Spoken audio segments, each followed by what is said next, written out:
Do you want to become a billionaire? No. I talked earlier about Secret Millionaire, and one of the things it made me realise is I had enough. Brexit, was it a good thing or was it a bad thing? I think it was a great thing. I think it's turned out to be not such a great thing. I don't believe that he really believed in it, and certainly the Tories didn't.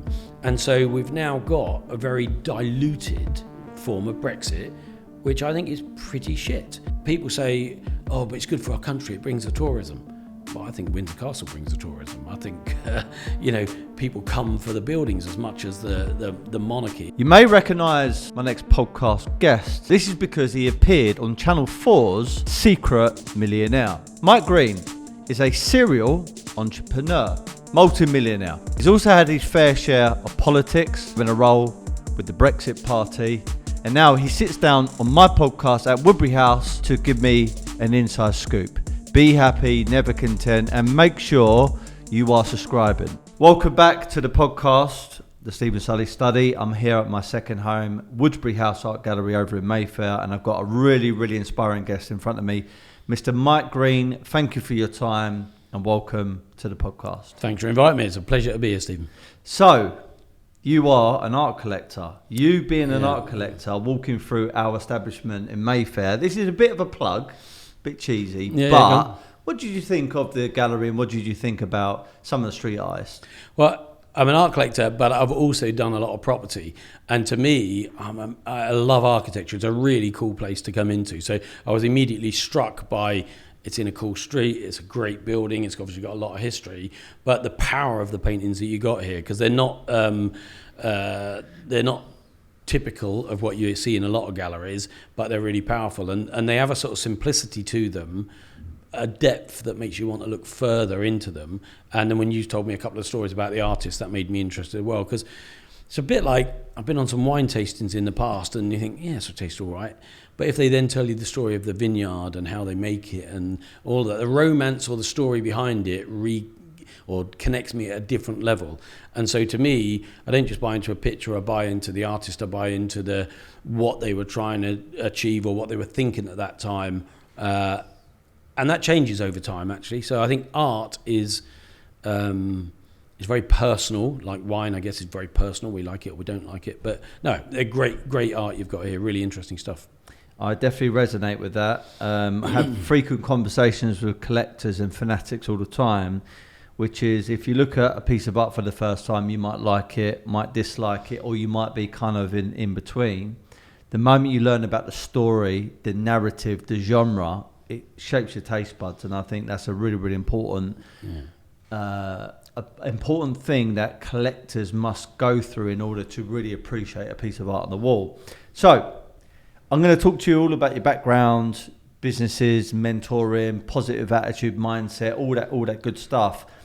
You partly, let's say, have a really good digital footprint because of your TV appearance on Channel 4's The Secret Millionaire. Yep. So, bit of a personal direct question. Clearly, if you were on The Secret Millionaire, you have to be a millionaire. How much is your net worth? It's 9 figures. Yeah, okay. I'll leave it at that. Okay. No, sorry, let me reconnect. 8 figures. I'm not at 9 figures. I'm targeting 9. It's 8 figures. All right, good stuff. Comfortable. Yeah. So, my next question then is, I think it's a cool thing to do something on TV. Yeah. I would be up for it myself in years to come, maybe. But why did you decide to go into Secret Millionaire? Well, it's an interesting story there, actually, because I've got a great mate who was in retail. I was in retail at the time, and I'd built successfully through retail. Then I'd built a consultancy, and with a partner called Tom, we built it globally. So we'd already built a level of wealth.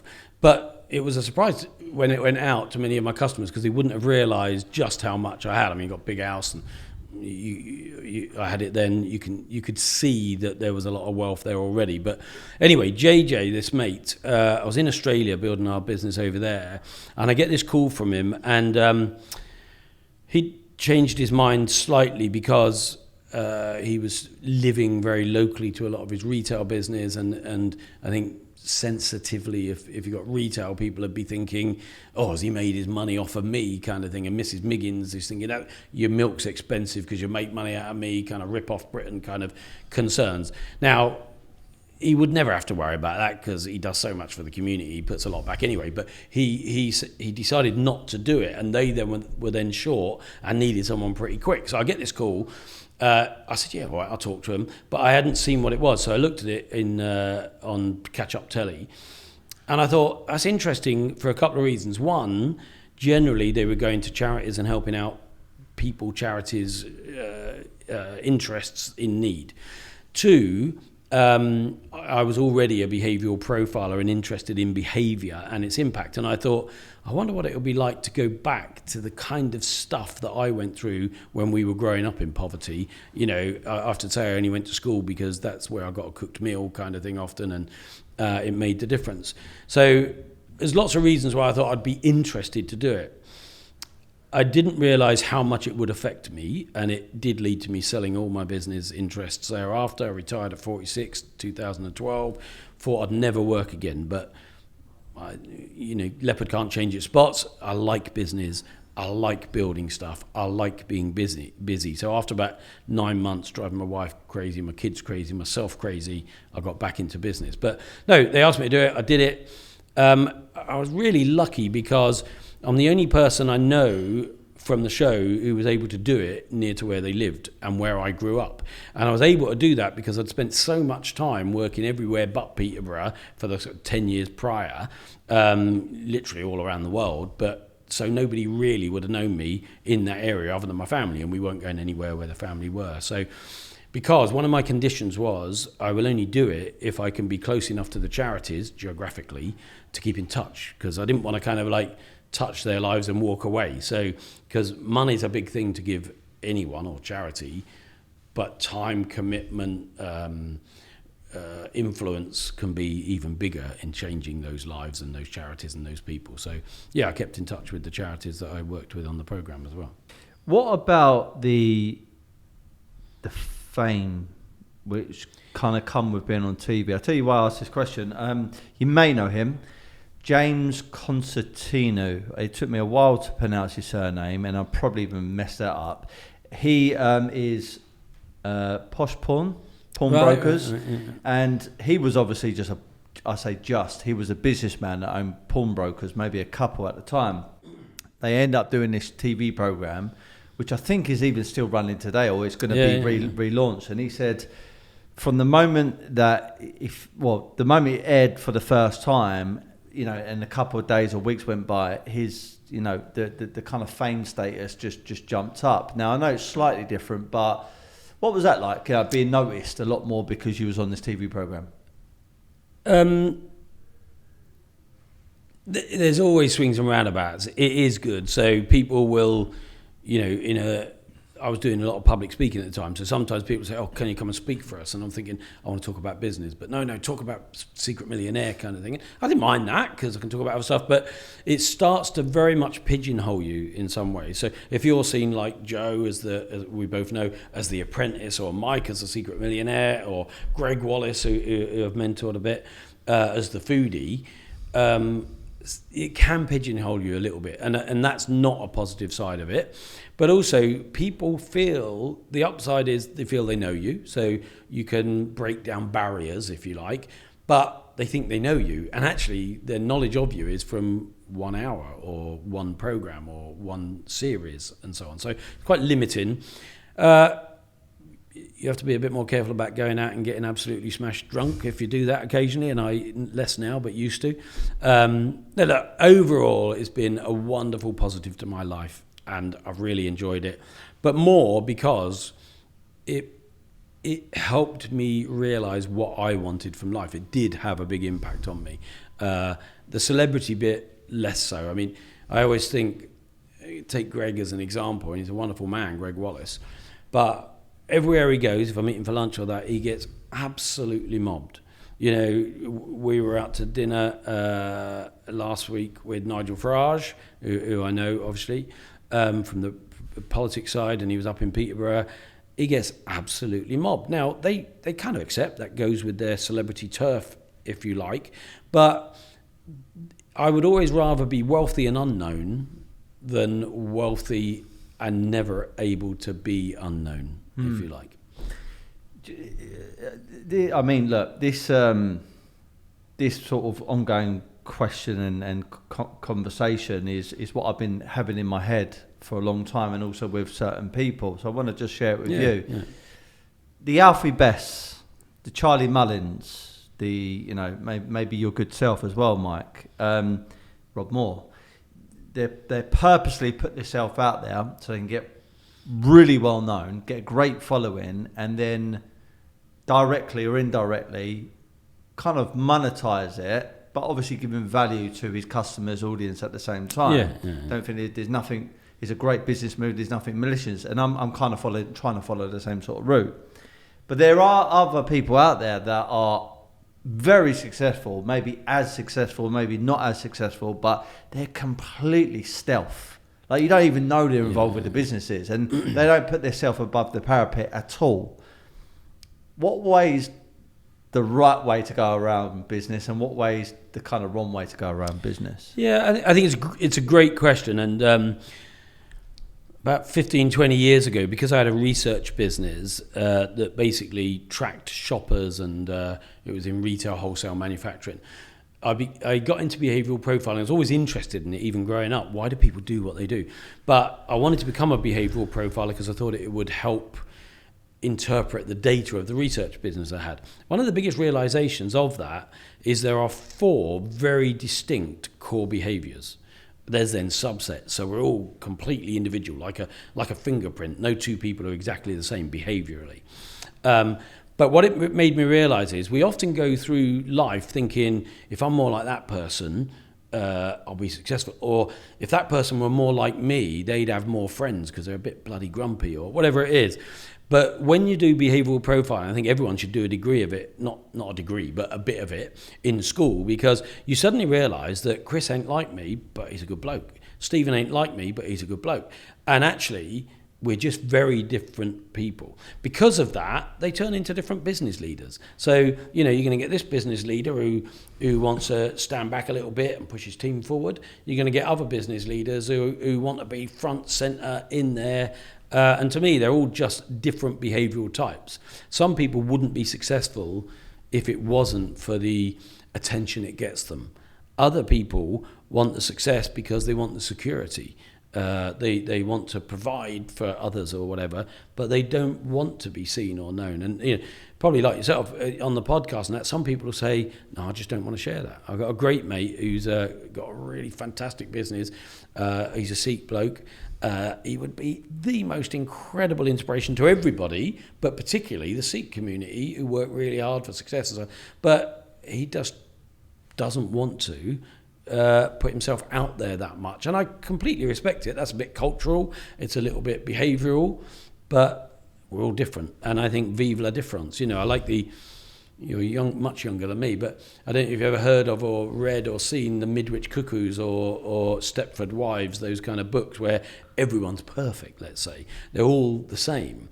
And if we were all the same, it would be a very boring world. But also, I wrote a book called Failure Breeds Success, and one of the methods I talk about is the Morita method. Shoma Morita was a Japanese philosopher.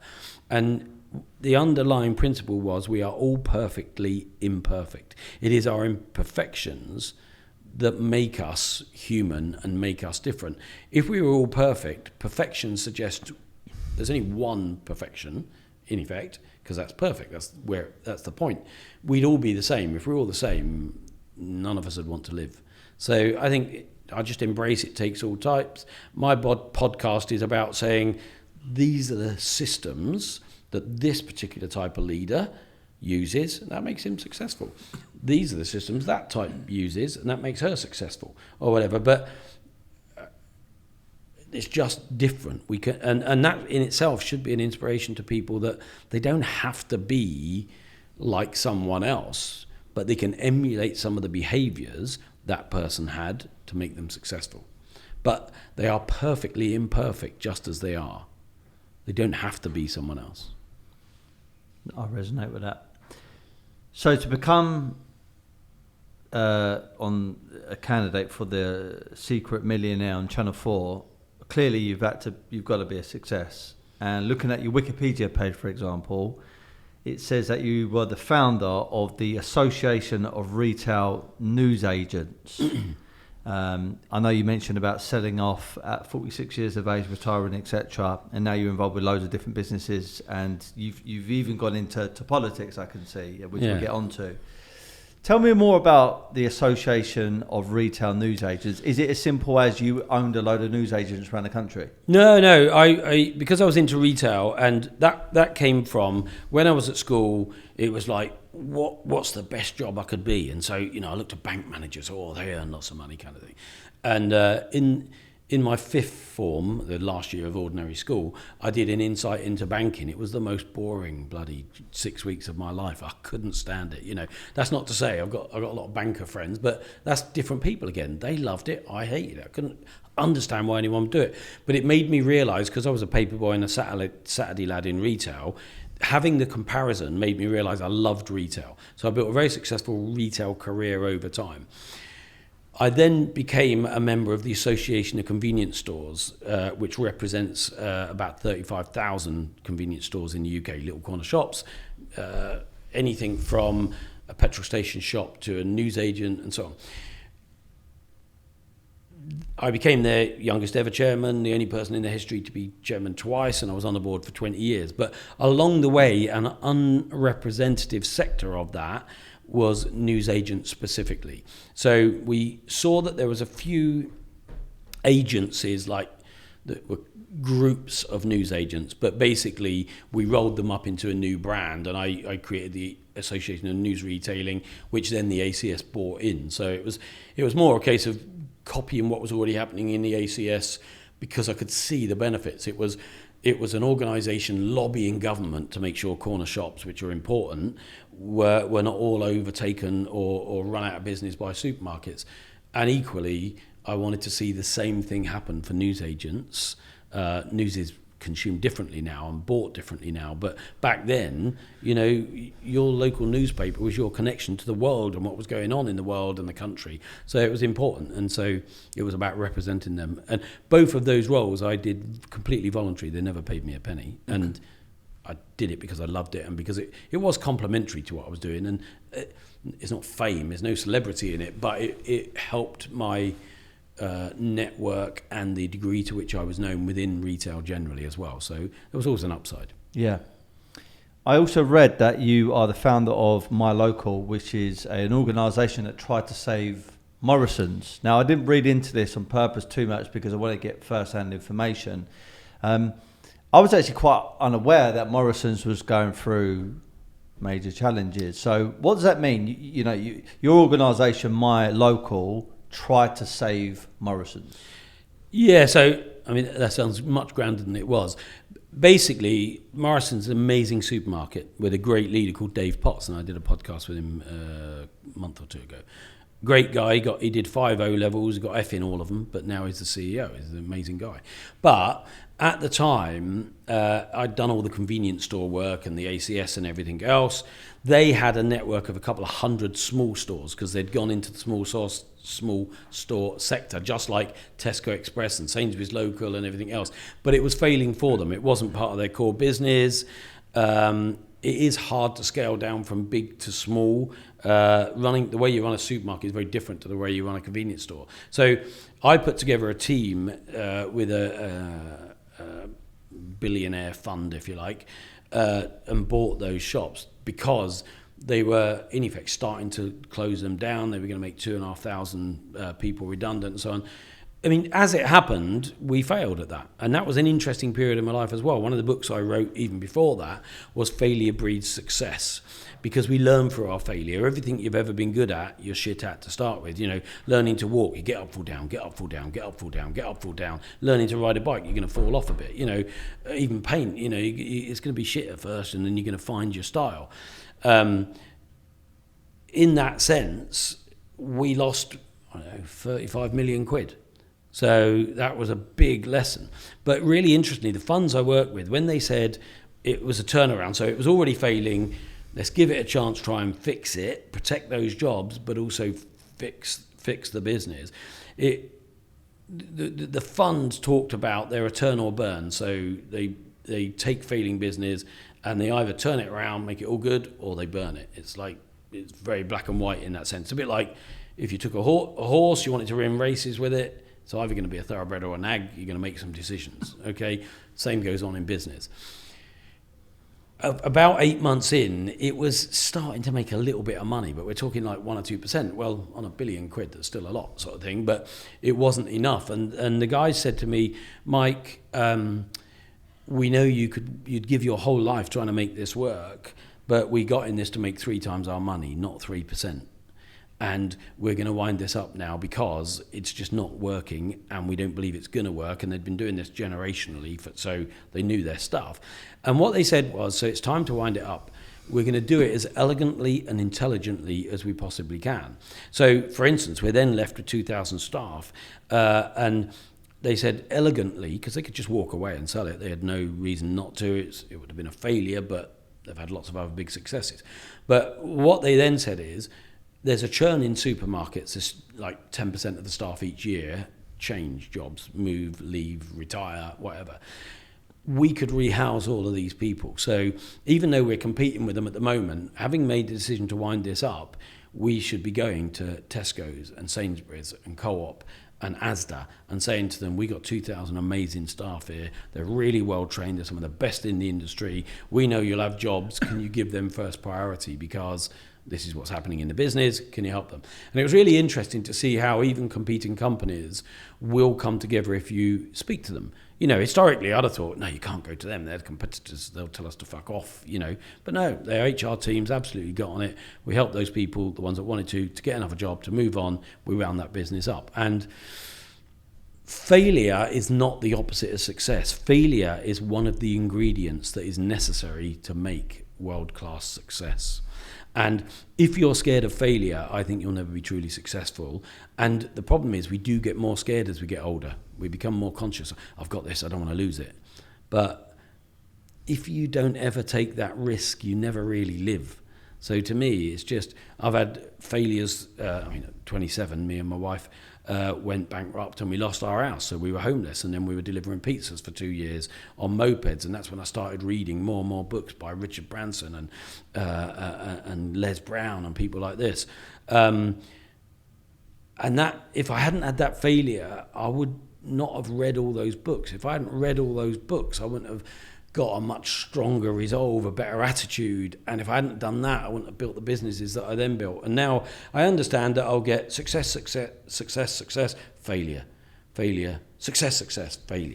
It's just the way stuff happens. And if you ever meet a truly successful person and ask them, have you ever failed at anything? If they say no, I think they're fucking lying. They just don't want to air their dirty washing in public, which is a very British thing.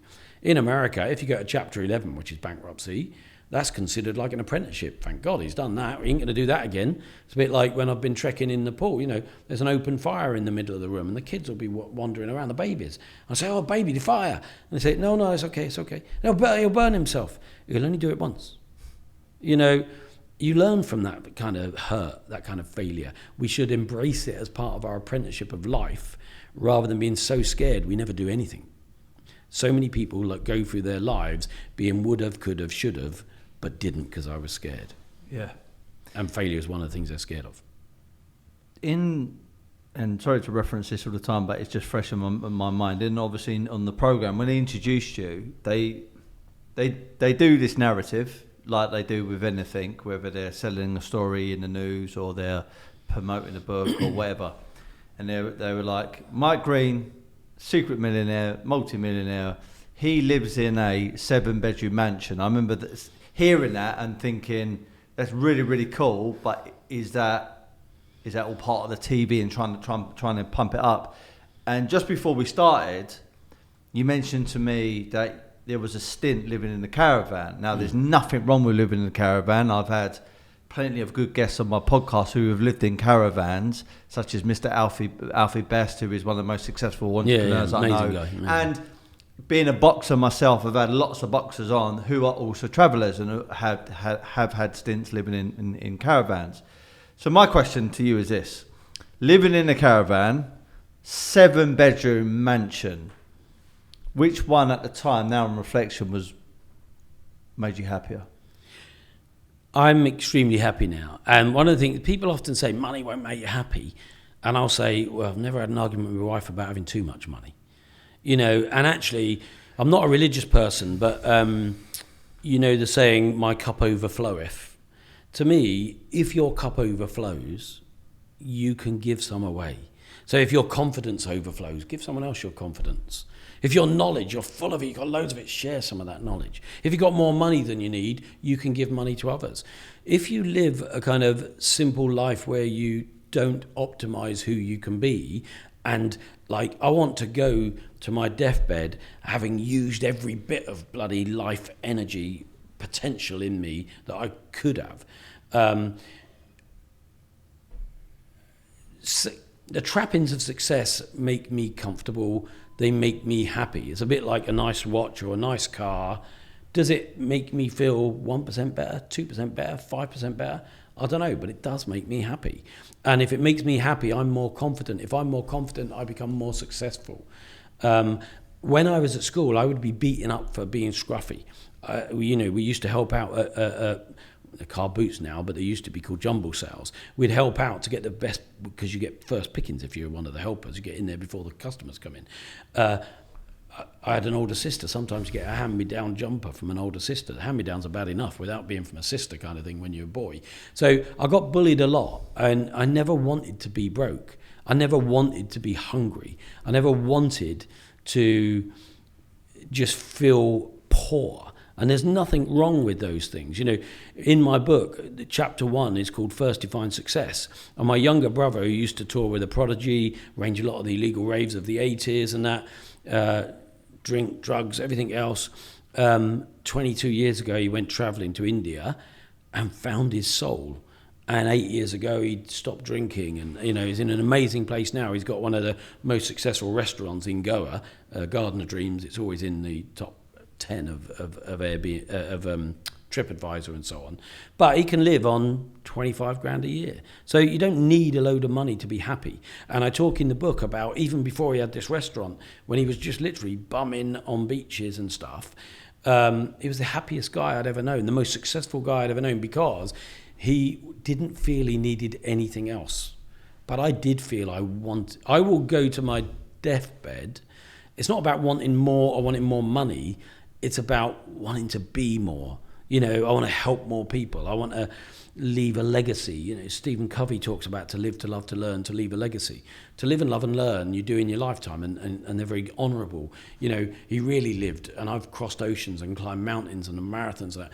Really lived, not see it in a book or watch it on telly. He wanted to love, to walk into a room and say, all these people are amazing unless they prove differently to me. Often we walk into a room and think, he's a cunt, she's all right. You know, we judge people and we look for the negative. We don't look for the love. To learn, he learned 10 languages in 10 years. But what he said is, they're all things you do in your life, but I want to leave a legacy. To me, I want to be helping people long after I'm dead. Now, if that comes out of the fact that I've mentored someone who goes on to build a business and their kids go on to be amazing, and it somehow came back to me and something I did, that would make me feel, if I was looking down, or if there was an afterlife, that would make me feel good. Sometimes part of that inspiration comes from the trappings of success. So a good example, I have a Bentley, I have a Range Rover, I have some classic cars. Yesterday I met with an old mate who's just recently bought a black Rolls Royce Ghost. It is unbelievably beautiful and rides like it floats on air. Anyway, I met him at Starbucks for a coffee yesterday morning, and I said, I tell you what, Dave, I'm going to put a picture of this on LinkedIn. I said, what frustrates me a bit sometimes is I can put some life-changing advice on LinkedIn. Stuff I know makes a difference because I've used that advice with lots of people who've gone on to be successful with it. And I might get 1,000 views or 50 likes or something like that. I said, you watch this. In 24 hours, it'll get more than double any of my other normal posts, just because I put a picture of our two cars together and I called it Big Daddy and Little Brother or something, because, and this morning, I met him at 10 o'clock yesterday. This morning at 9:30, I sent him a picture. It had 2,500 views and that. Now, is that wrong? Is that shallow? Is that material? Is that bullshit? The fact is, it inspired or created a reaction from more people. So we can push against that and say we should all be living in caftans, living in a bloody caravan, and there's nothing wrong with them if that's what you want. If you define success and that's what you want, and I talk about my brother knowing exactly what he wants, that's successful. But a mum who wants to be a mum is successful. A nurse who wants to be a nurse is successful. A plumber who wants to be a plumber is successful. A millionaire that wants to be a billionaire is an abject failure. So to me, anything that I have that makes me feel good makes me do better. If it also then inspires other people to do better, that's got to be a good thing. So I unashamedly enjoy some of the trappings of success. On that note then, do you want to become a billionaire? No. I talked earlier about Secret Millionaire, and one of the things it made me realise is I had enough. And I often think, I mean, that was 2011, so 12 years ago. I often think back and think, if that programme hadn't happened, I reckon I would still be building my business internationally and getting it bigger and bigger and bigger and bigger. And Tom and I had already had millions in value out of the business, and I'd done some property before that and during that and so on. So I was already wealthy. This is before we sold the business, because I sold the business after Secret Millionaire, and we did well out of that. But I think I was just on this sort of treadmill, and you'd say, well, if I had to be on a treadmill or a hamster wheel, if it's making that much money, it's a good thing. And I realised some people have got all that they want, all that they need, all that they would ever want or need, but they haven't taken the time to think about what they want or need to know that they've got enough. So when you look at that, and I also went on Anthony, you've heard of Tony Robbins, I went to his courses, and he does this thing that says, what's your perfect life? You know, where are you living? What's the house, pardon me, like? What sort of holidays do you go on? What sort of food do you eat? You know, what sort of clothes do you wear? And if you go through a process like that, you can sort of work out, I need 2 million, or I need 4 million, or I didn't just want it for me, I want it for my kids, I need 10 million. Or if I can make 10% on money, which I can, you know, most people who've got a level of success know how to make 10% on any money, mixture of property and shares and investments and so on. Well, if I can get to 7 million, then I can earn £500,000 to £700,000 a year without touching my 7 million. So it's a nice target to go for, knowing that you're living off of the benefit of that money without ever eating into that net worth. But most people, they just keep on keeping on, and that's okay if that's what they want. But I realised I was missing my wife. We've been married 30 years this year. I was missing my kids. I was starting to fuck my body up because I was working too long hours. And because I was working too long hours, often it was around meetings. It was breakfast, it was lunch, it was dinner. Dinner often was a drink. I'd have 5 Red Bulls in the day to keep me energy because I weren't getting enough sleep. I'd have wine at night to help me sleep because I was wound, if you like. And I was just killing myself. I think if I hadn't done Secret Millionaire, I'd kept building the business, I'd probably be dead by now. But it was a great program to make me think about what I truly wanted, what was enough. And what I do now is more about loving what I do. Because when I sold the business, people often say, what's more important, family or business, or family or money? You know, now the answer is always family, because that's what you think you're doing it for. And I thought about this a lot since, because of something someone said to me when I was running the business, that you're shit dad, you're never home, sort of thing. And I thought, well, that's a fair point. But that's like asking someone, which arm do you want me to cut off? Now, if this was family and this was business, I'm right-handed anyway. I'd say, well, I'll take family, so cut the business off. Or I'm right-handed, so cut my left arm off. But why the fuck would I want to cut my left arm off? It makes me a whole person. It makes me more capable. And it makes me a better me, a more satisfied and happy me. So equally, I come to realise after 9 months of doing nothing, when I sold the business, that actually I was a better father by being a role model. I was a better husband because we each had our own interests that we could have and then come back together at the evenings or weekends. I was happier because I love business. So it was finding this balance between, it's enough money, but I also love doing this shit. So, and if I was not doing it, what am I going to do? Sit at home, watch Jeremy Kyle, you know, wait to die? That's not it. It's finding the balance. And balance is a strange word because it ain't about 50-50. It's about what's right for you. That might be 70-30. That might be 30-70. But I think a lot about behaviour. Psychology has been a big part of my life. A part of my business is And so I always think about, am I happy? What makes me happy? What would make me more happy? What could help other people be happy? What can I do that can satisfy me but help others? This kind of question. Yeah, you know what? As I grow older, and I'm obviously involved with this business, and there's loads of challenges here, and obviously involved with the podcast, and now I'm trying to turn it more into its own enterprise and its own business, and this property that I do, and I've obviously got a family, got a wife and 2 young kids. One's 4, one's 1 year of age, and there's an ongoing battle all the time in my own mind. It's like, you know, get stressed about certain elements, think about, am I giving enough to the family, am I give enough to the business, and it's always an ongoing battle, what is right or wrong. Some days I feel like I cracked it and I feel like I'm in that groove. Other days I really do feel like not only am I letting my family down, my business down, but also myself down, and it's this ongoing thing. And I was going to ask you that same question. What is the perfect work-life balance? My business partner used to have Tom that built HIM Research together. We used to joke that you've got to get work-life balance. I just wish I was doing a bit more work, kind of thing, because we loved it. It wasn't a hard thing to do. The perfect work-life balance is, it's a bit like we talked about behaviour. It's very different for all people. Some people are happy working 20 hours a day. It's like the battery that feeds them and energises them. And family can sometimes drag them. Other people, you know, I remember my granddad, all he ever wanted was to see the kids happy, and you know, you'd see him just watching us play. And you know, as I look back with my mind's eye, he was a very simple man, but that's all he wanted. But we've got to live our own life. We see the world through our own eyes, and we've got to choose our own life based on some time to think. And, you know, Churchill was once famously said, when he was asked how he decides on what's important, you know, as we've got war going on, there's all these things, how do you focus and make the right decisions? And he said, well, it's easy, my dear. I take some time to think each day. And the response was, well, we all think all the time. And he said, no, that's the exact problem. We don't. And if you go to the Imperial War Rooms, you'll see they've got the quiet room next to the typing pool where he used to sit, and the armchair he used to sit in. Now, in real terms, he'll have been meditating.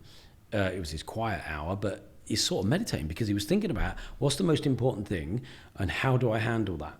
Most people spend more time planning their next holiday than thinking about what they really want from life, thinking about what is the right balance for them. Is there a balance? And then even when they think they've got it, they can be in a relationship. And in the mentoring a lot, I can't mentor a business, I mentor a person who has a business, but they also have this other bit outside. Now, we can make the business 100%, but if this other bit isn't like merging into that and working effectively together, they're still unhappy. So I always think I'm mentoring the whole person. So I often talk about, okay, what are your goals? Have you discussed that with your husband or your wife? Well, no, she don't get involved or he don't get involved. Yeah, but you're a team. And actually, legally, a married couple are a single entity. If you think about yourself as that single entity, you shouldn't be making decisions independently once you get married. It should be, this is what I need and what I want. This is what, you know, what do you need and want? We don't have these conversations.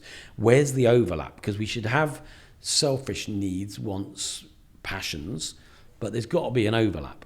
All too often, people drift apart because they don't bloody share. Well, firstly, they don't think about what is important to them, what balance is right. They don't share it with their partners.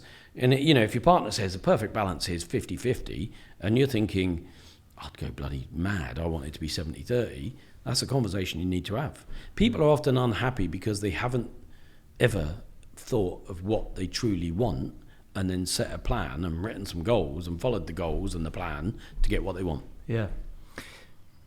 2019 Brexit party. Yeah. You was involved? Yeah. Brexit. Yeah. Was it a good thing or was it a bad thing? I think it was a great thing. I think it's turned out to be not such a great thing. And, you know, it's interesting to me that, you know, Nigel Farage will still get death threats for it.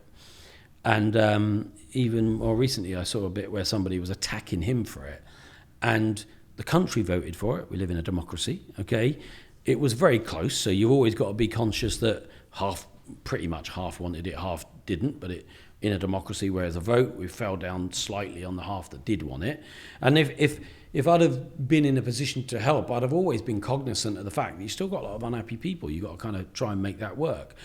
I don't believe that, Boris, you could say, made it happen, but I don't believe that he really believed in it, and certainly the Tories didn't. And so we've now got a very diluted form of Brexit, which I think is pretty shit. Now, is that the fault of Brexit, or is that a fault about execution of what was supposed to be a separation, if you like? Now, my mentor used to say to me, Mike, with you, it's always 90%. I've done most of it, Stuart. Yeah, I'm kind of 90% there. He said, if I taught you to cross a raging river and could show you a way to cross that river and get from this side to that side without killing yourself, and you'll be over there, you'll be really safe, you'll be really happy, but you only fucking follow me 90%, what's going to happen? Well, I'm going to drown. And yet you still keep doing it 90%, and then you blame me for why it's not worked. It's not been delivered. But the principle of it, and the press were very careful and clever to make it a racist thing and everything else. For me, and most of the people I knew, there were some bad ones in there, I guess there is in every party, but it was about actually being a global Britain, not having to be part of an old school club called the EU, where we're going to then exclude India, exclude Canada, exclude South America, and say, oh no, because I know you've got lovely tomatoes, Brazil, but Spain's in our club, so we're going to look after them first. Or, there's a lady in India who's got 2 degrees and the best surgeon in the world for this, but we got to give the woman in France a job first because that's part of our club. Now, I think actually there was more prejudice inside something like the EU than there was in having a Britain that can be independent but globally connected. And that was sort of certainly where I was coming from on it. And actually, economically, I still, to this moment, believe with every cell in my body that since we joined the EEC, which is when I was doing A-level geography, as part of A-level geography at school, very quickly it was failing. Within a year or two, it was failing. There were loads of stats, and Margaret Thatcher was showing how it was failing. But then, and it was only ever meant to be a trading bloc, where we combined economic trading power. Suddenly, they're telling us what laws we got to follow. They're telling us how we've got to educate our children. They're starting to morph cultures together to one European culture rather than valuing the fact that Italy had this amazing culture, and France that culture, and Germany. We're all different, but we can be different but neighbours. You're different to your neighbours, I'm different to my neighbours. I don't have to be the bloody same to be a good neighbour, necessarily. But we don't encourage critical thinking in schools. We don't encourage critical thinking in education or business. We actually want everyone to think the same, and we want to tell them how to think. And sadly, they end up groupthink, and they think they're individual, but they've never taken the time to look at things from all perspectives. And all I'd say is, I like people who disagree with me. We have a good debate. We may still end a debate completely opposed to each other's views, but we should be able to debate it and have different views and respect each other's views. And my views were in support of an independent Britain that valued all of our different cultural and business excellence, but able to trade with the whole world, not forced to trade with a small part of it. I know there's going to be a small amount of people that... That's going to be loads. What I was going to say is a small amount of people that are going to play devil's advocate slightly to what you're saying, which is, take for instance this building trade, right? Yeah. I mean, I've done little developments and slightly larger developments over the last few years, and there is no question that materials and things like that have gone absolutely through the roof. Now that's probably partly because of what happened with lockdown and COVID, etc., but massively, leans on the fact that we're gone through this Brexit transition and everything is just costing a lot more money. What do you say to those people who are feeling the pinch in the building game, saying, do you know what, I really wish we stuck in it because my materials have gone up by 3 times? Yeah. So during COVID, we built 102 flats, okay? We bought Papworth Hospital, which is 350,000 square feet to convert. I saw those changes as well. But actually, post-Brexit, pre-COVID, whether we're looking at copper, cement, plasterboard, labour, it's all pretty much doubled. COVID had a massive effect. A load of those production plants closed down. So was that Brexit? Was that COVID? Is it just a cycle? I mean, if you're in the building trade, you'll know that, pre-COVID, let's say in my area, there was a labourer would get 100 quid, a decorator would get 150 quid, a sparky would get 200, or a plumber would get 200, whatever. Now you've added 50% to all of them. But that's because coming out of COVID, people had saved up a lot of money, more people were willing to spend money, more jobs were available. Those builders were then in more demand, the day rates went up. I guarantee you, within a year or two, those day rates will come down again, partly because there's not so much work, those jobs have been done, and if you ever study economics, it's a cycle of stuff that happens. Now, is there a Brexit effect? No doubt. But in the long scheme of things, is that a part of our journey? If you go back to when the EEC started, costs of product nearly doubled in the 3 to 4 years following that. So, it happened when we went into the EU or EEC. Any change has and I talk about this in my book as well, a kind of hockey stick of change where you go into a negative cycle before you lift, because change in and of itself makes you a bit more clunky, different, uncomfortable. You've got to learn new skills, you've got to take new approaches. Change is uncomfortable for a period, but if you truly believe it's going to get you to a better position, it's worth going through it. Now, half the bloody country wanted it, or 51, 52, whatever it was, and it's insulting when people say, oh, you didn't know what you voted for, you're all racist. No, that's not bloody true. In fact, it's just democracy. Now, we can say, well, let's become a communist society where we tell people how they're going to think, or we say, you didn't get much of an education, so you're going to vote the way your dad voted or the way your mates vote, so we're not going to fucking give you a vote because you're not intelligent, because you don't know the policies anyway. That's wrong.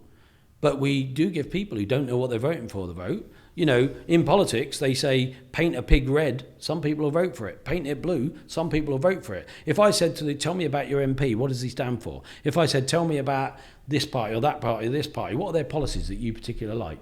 They couldn't fucking name them. They're following a group think. Now, but in the whole, there'll be as many of those bad uns in Tories as there are in Lib Dems, as there are in Labour. And you've got to trust in a democracy that the winning vote wins. If it had been the other way, we would have stayed in and there would have been no turnaround. It is what it is. And for me, I think it's the right decision, but I recognise half the country, there or thereabouts, didn't want it. And they're upset. And if I lost, I'd be upset, but it is just the way it is. We spoke about business and we spoke about politics. For some reason, I feel like it's a good transition to talk about the royal family. Okay. Weirdly. Yeah. Weirdly.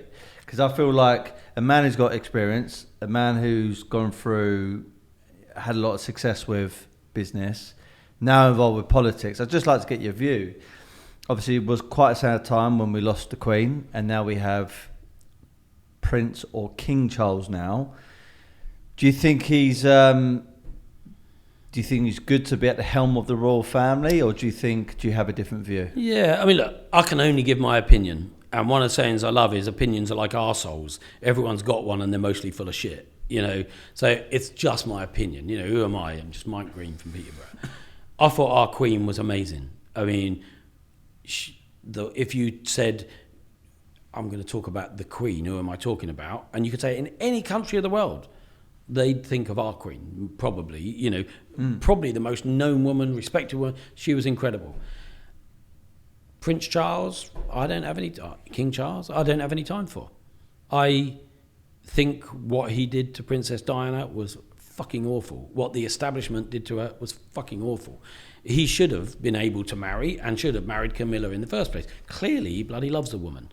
But, he's shown that he'll do what he's supposed to do, even if he don't agree with it. And I just don't like the bloke. He's brought up some kids that are dysfunctional as well now, in my opinion. And I don't see, people say, oh, but it's good for our country, it brings the tourism. Well, I think Windsor Castle brings the tourism. I think, people come for the buildings as much as the monarchy. And, is it a good reason to keep it? My wife loves the monarchy. I dislike the monarchy. So even in our house, I don't think he's a particularly good king. Maybe his son will be better because his son will be the mixture of maybe more that his mum had and the dad had and the Queen had and stuff. But as for King Charles, I don't rate him. And you mentioned not my king. Yeah. You mentioned about the children actually there. This is going to be my next question. So I feel like, I don't want to feel like this is a question just to get some clickbait, but I think it's been hot topic for the last year or so. There, I think anyone who's been in politics or been a very, very successful business person, which you tick both of those boxes, it kind of feels right to get your opinion about it in some weird way. Meghan Harry, do you think she's been a bit of a plague and a poison to the royal family, or has she brought a new energy to the whole scenario? Well, it's a bit like if you tried to say in the bigger theme of things, if we go back to Brexit as a kind of way into this, as a way, in the course of history, anything that happens in 3 or 4 years or 5 years or 10 years is kind of irrelevant. It's a blip, okay? If what happens in that, though, makes people think more, talk more, consider and become more critical thinking, I think it's probably a good thing. So if you take Brexit as an example, more people got engaged with politics than at any other time in history. And everyone should be engaged in politics. It controls every part of our life. Cost of things, controlled by politics. It's taxation a lot of the time. They could remove that tax if it was important. Politics controls everything, so they should be interested. They lend their vote. They should know what they're voting for, so they should get involved. When it comes to politics, what I learned was there are agendas afoot beyond what is front and centre visible. So there were newspaper journalists just telling outright lies about me. And people can say to me, you voted Brexit, you're a cunt. Okay, I respect their opinion. They have every right to it. But if they tell a lie about me, that isn't right, And The Guardian particularly had some journalists that were more activist, I'd say, than journalists. And the more I've looked into them since, I realised they were activists, made up some stories. Now, they even start the stories with allegedly, or it's alleged, but of course no one reads that. They read the bloody headline. They look at the stuff that's in there, and everything that, when you say allegedly, everything that follows, it could be bullshit because they haven't actually said it. Anyway, some of the lies during the campaign I was angry about. I wanted to fight them. And the guy who was my advisor at the time said, and he'd worked for all parties, different people here in America. And he said, Mike, that's exactly what they want you to do. They want you to take your eye off your ball, your head out the game, so that you then stop focusing and you're going to lose anyway. It's just like, they want to make you angry. You've got deep pockets, they'll fight it. Having seen that, what the press do and the way that they're happy to lie to drive some of their own agendas, I don't believe that Harry and Meghan have been given a fair game.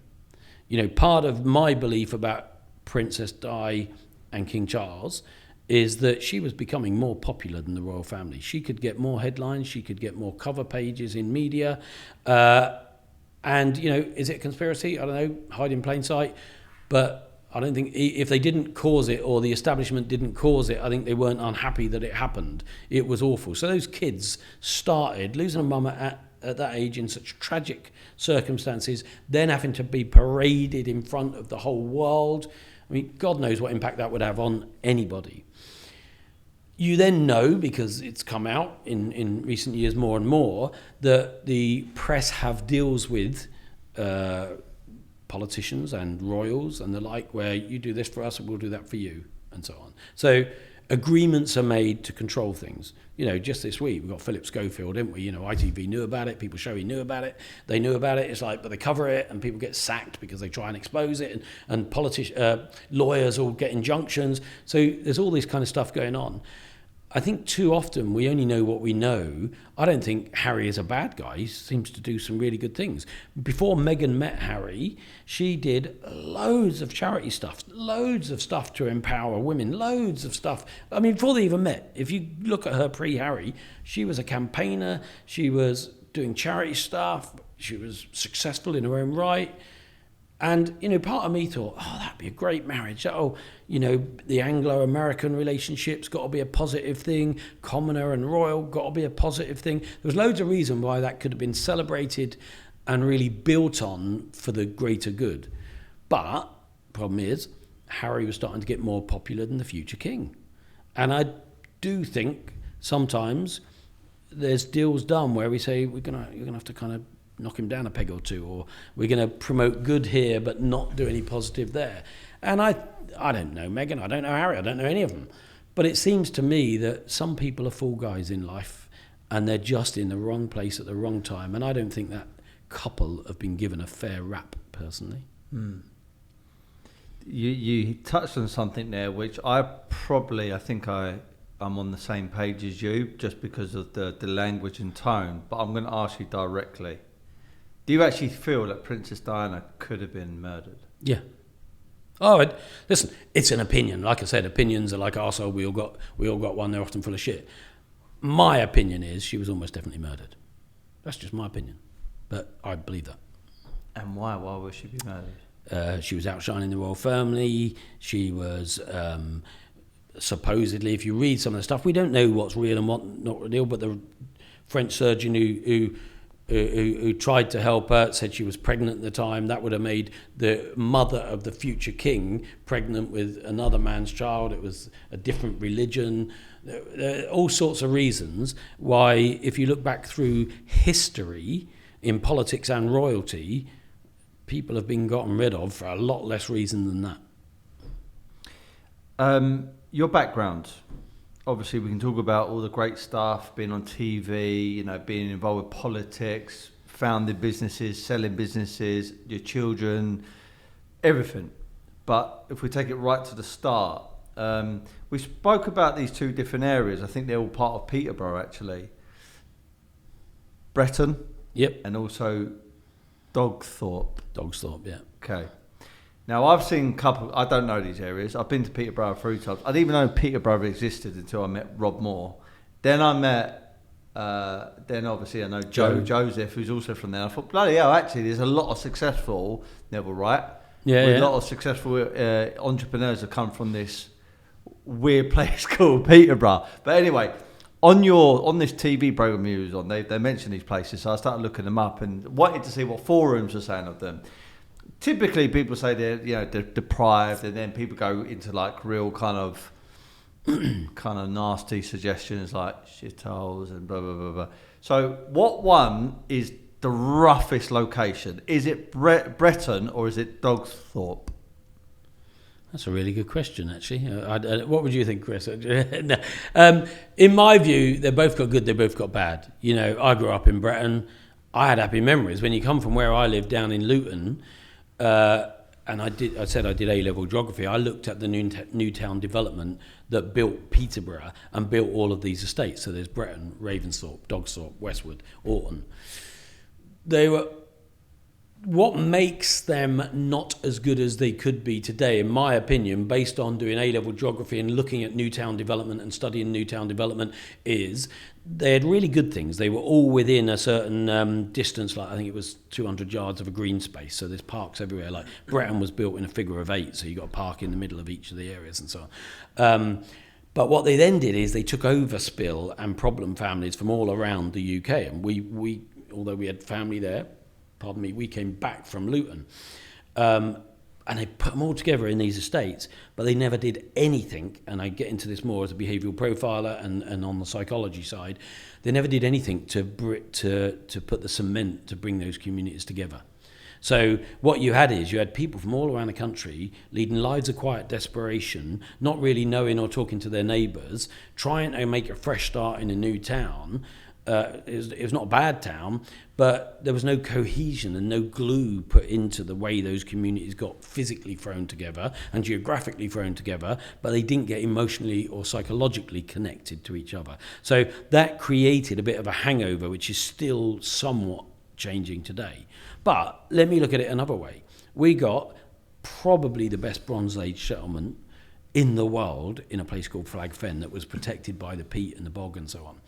We have got a 905-year-old cathedral that has got Catherine of Aragon there. It is probably one of the finest cathedrals of its age, and I mean, it's amazing. I was a trustee for 7 years. Henry VIII particularly liked it, set up the King's School. Catherine of Aragon was put there because, so they say, he loved her and he wanted her to get a sort of as close a state funeral as she could get, but it wasn't appropriate for that to be London politically, so Peterborough was kind of close enough, and it had a grand cathedral.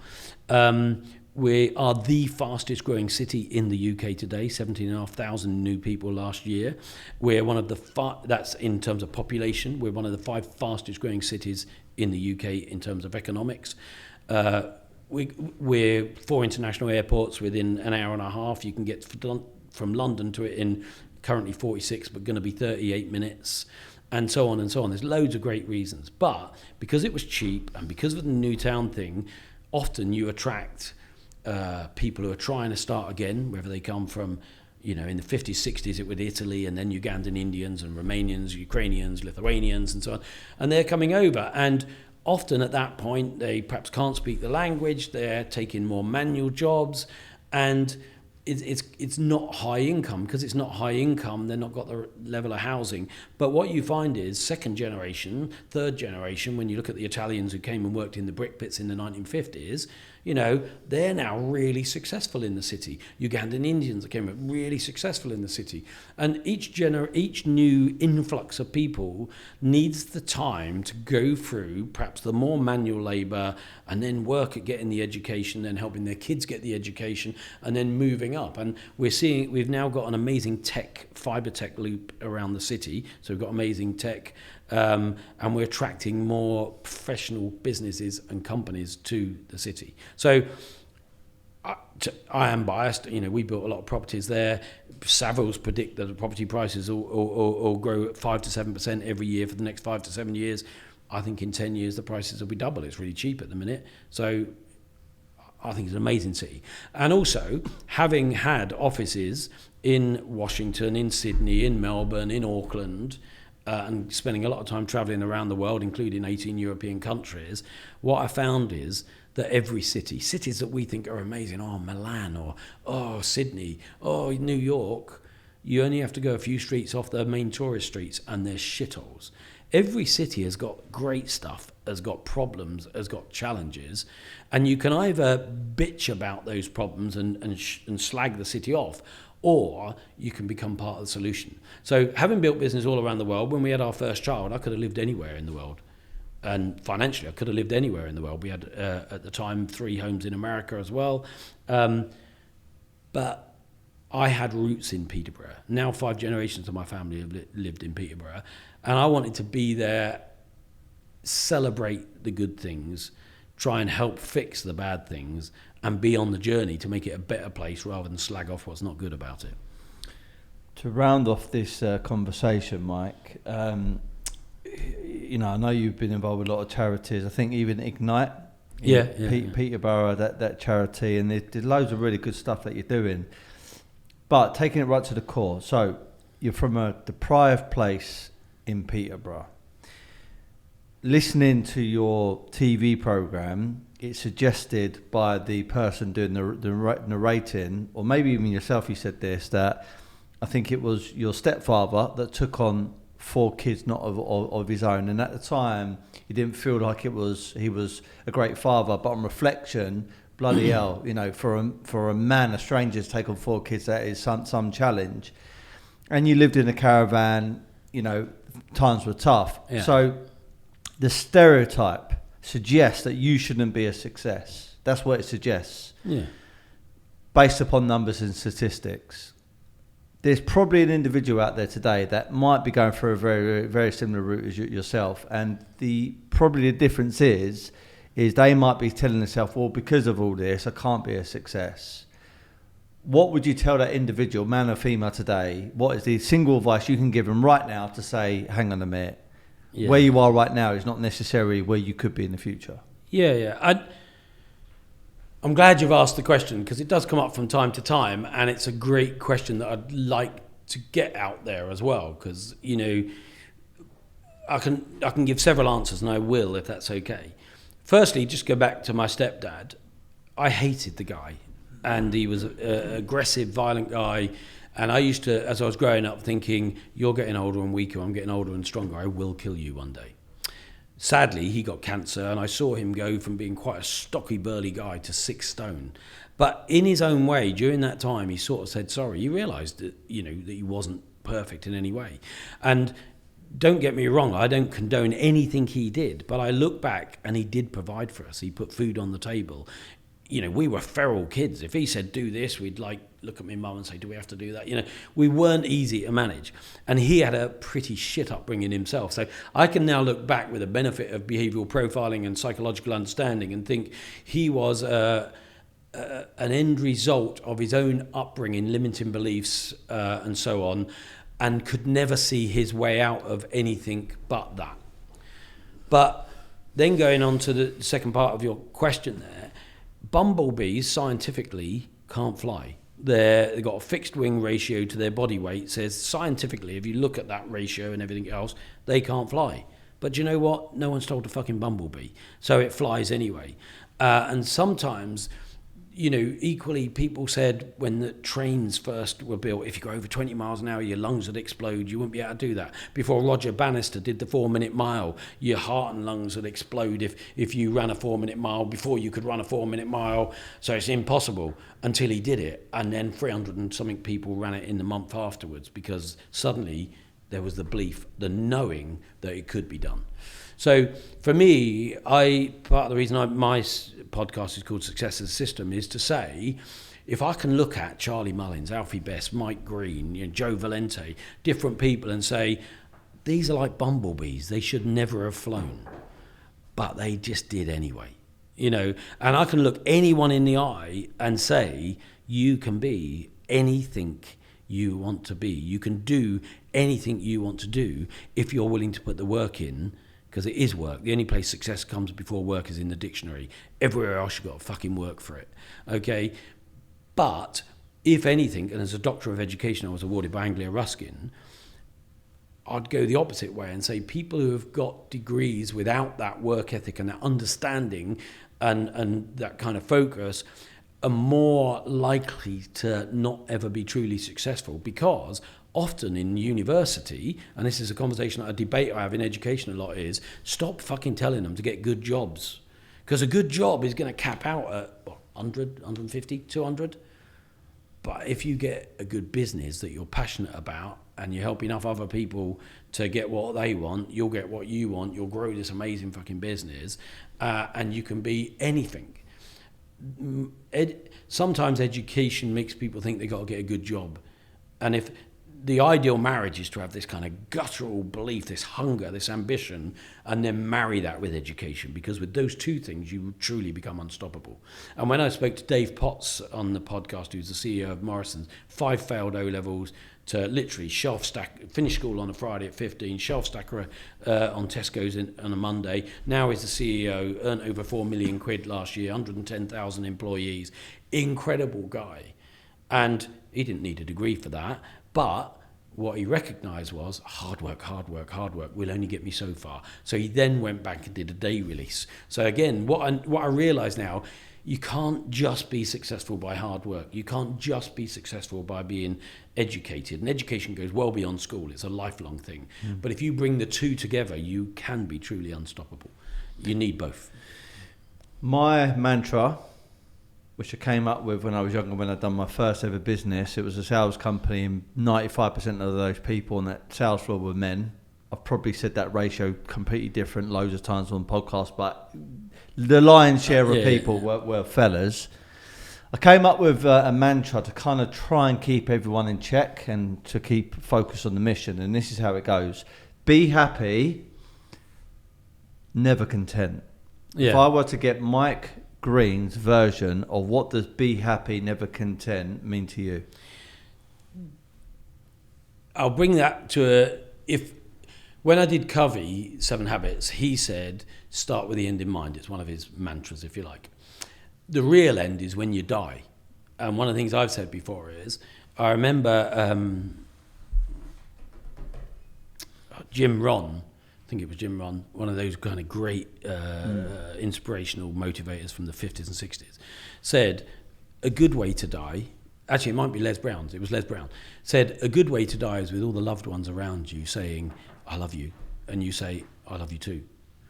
A bad way to die is instead of being surrounded by your loved ones, being surrounded by all the hopes and dreams that you never fulfilled. Because we all have, and they saying to you, you're dying now. I was your dream. I came just for you. No one else could fulfill this. It was your dream that only you could fulfill, and now I'm going to die with you. I want to die having tried at least to fulfill every dream I can come up with, and that's a changing thing. But certainly, I know I now will work until I die, maybe not as many hours, maybe not as many days, but part of what I do is growing stuff, fixing stuff, teaching people, helping people, and I can't not do stuff. I am a bit hyperactive, but I want to die knowing I at least tried everything that I wanted to try. Powerful answer.